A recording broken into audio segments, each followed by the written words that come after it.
was evaluated for concussion, and he's in the concussion protocol. He was at the hospital. I believe he's about to get discharged. It was that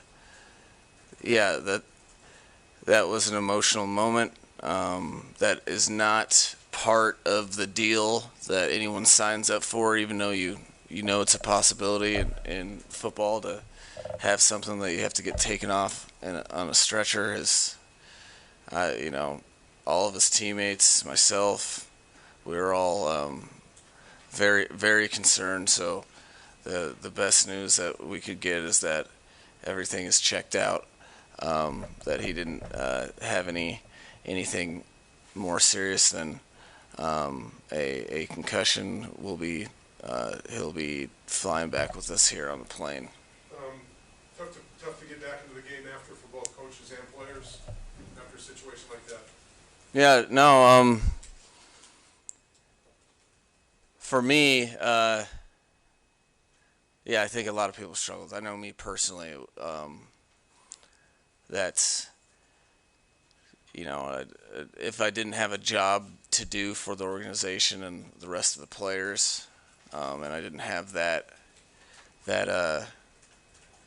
I don't know, obligation in my mind, I would have tapped it. It's not something that is comfortable for anybody, and it was not a situation that you want for any of your players or your team in general. It's some scary stuff. I'm just glad that it worked out. Looking at the game, tough time with your short yardage running when we weren't able to punch the ball in when you had it down to the goal line, and could have used one or two of those early in the game. Yeah, absolutely. That's what when you lose games to very good teams, you can always point to that. We lost the turnover battle, and we were kicking field goals as opposed to trying to score touchdowns. As on top of that, we had some third downs. We, including the 3rd and 1, I think in the fourth quarter or third. There's situational football that we had been executing. We did not today, and you don't get freebies or you don't get passes in games against good teams. So that the point of that is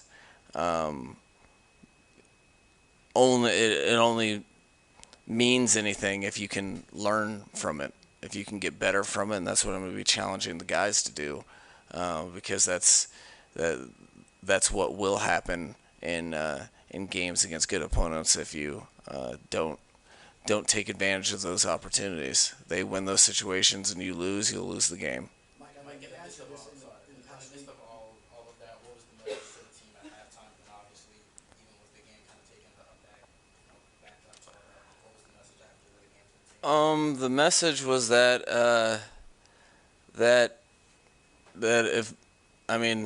if Tua had his way, that he'd be standing here watching us play, and that we need to put forth an effort for him to, because one of our teammates and our brothers has gone down. So that was beyond what everyone else was trying to do. They had expectations to come in and play pretty well, and they didn't. So tried to refocus them as best I could with that message. Mike, what led to the determination to allow Tua to play tonight? Like, what went into all the factors to make sure that he was healthy enough to play? What goes into every one of those decisions, that it starts with your medical staff, but then there's independent specialists that look into it too. There's an entire protocol, and then you're talking to the player as well. So probably, I don't know, 5 or 6 different layers of a process and decision making, like you do with all players.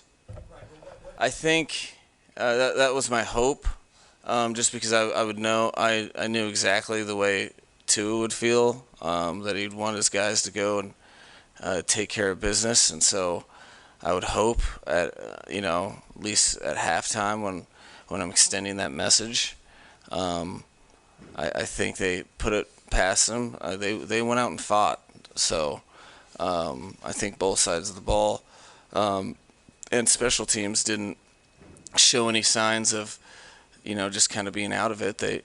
We just didn't make the plays we need to make. And like it was, and we were playing a good team that was taking advantage of opportunities that we weren't. So I think that I feel confident that they put it behind them. But it's at that point in time, you have to put it behind you, but you also have to rise to the occasion and make some plays on both sides of the ball. And I think, we just weren't very complimentary like we had been in the previous weeks. Coach, can you talk about the frustration of losing a game that you had some opportunities there and you had a block field goal, missed extra point, some penalties, couple interceptions. Yeah. It was a tight game. Defense did a lot of good things for you. And No, in the game, but you just couldn't get over the hump. I think that is, something that you don't want to run away from the frustration. I think that you have to experience this in some part to really go after all the little details that it takes to win NFL football games. So it's very frustrating. You feel like you wasted an opportunity to play toe-to-toe with a very good team and potentially beat them, but that's the point. It's not supposed to be easy, and if you're wanting to play teams like this on stages like this, you have to you can't do some of those things, otherwise you're gonna end up on this side of the stick, on the short side of the stick. But to me, it's incredibly frustrating, with good reason, and that's part of what we do in professional football. And you do one of two things with it. You either use it to make you get better, or you live with things that you can't change. And the plan is to learn from it, and move forward.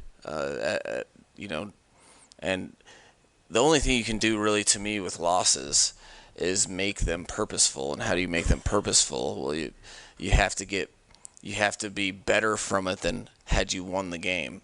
So that's the way I'm going to approach it with the team. And so far they haven't done anything but answered the bell whenever I've asked them. So I feel confident that we can get that done. Given what happened tonight, is there anything you feel like in hindsight you maybe should have done or could have done differently after he went down the first time? Absolutely not.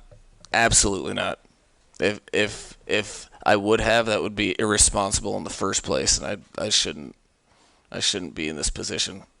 Given the manner in which he went down today and kind of how it looked similar to how it did yesterday, do you guys feel like maybe you feel confident that you got the correct diagnosis the first time, that it was indeed back and it was a back issue initially? Yeah, absolutely. I don't think that an injury from last week made him fall the same way this week. But yeah, I do not have any, like, absolutely zero patience for, or will ever put a player in a position to, for them to be in harm's way. That is, like, not what I'm about at all, and no outcome of a game would ever influence me being irresponsible as the head coach of the football team.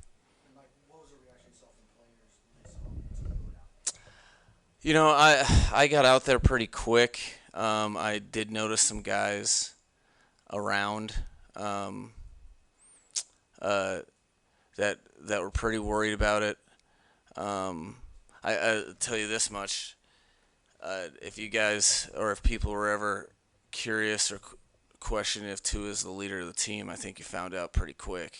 It was a gut punch to a lot of people, and I'm just very, very happy that he's, like I said, that he's, you know, that it wasn't anything more. I'm very happy with that, and I just want to get him healthy and right for himself and for the football team, whenever that is. You mentioned interaction with him on the field, so he was responsive at that point. Yeah, he was responding. Once I got out there, when I got out there, which was pretty quick, he was conscious. I could just tell by what we're communicating and how he's talking to me that he was in the midst of a concussion for sure.